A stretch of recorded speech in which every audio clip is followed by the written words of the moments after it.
এগুলা কি হালতে আছে জানে কে? আল্লাহ। এটা সর্ব হালতে আল্লাহ তাআলা রেজামতের কাছে চলতে বলি।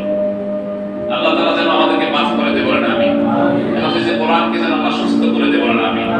হাফেজে কোরআন তিনি আমাদের কাছে স্বর্ণপন্ন হয়েছেন। গরিব মানুষ হাফেজে কোরআন পর্যন্ত হিফজ করেছে, আকিয়াছে, সহযোগিতা চেয়েছে।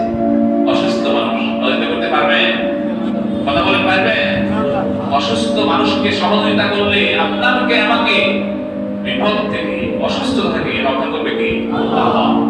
নামাজের পরে মসজিদের সামনে পড়ানোর জন্য একটা ব্যবস্থা হবে। মন পড়ে একজন হাফেজে কোরআনকে রক্ষা করার জন্য আমরা দান করবো। আমরা তো আর হাফেজে কোরআন হতে পারি না, আমরা আত্মা মানুষ, আমরা গুনাহগার মানুষ।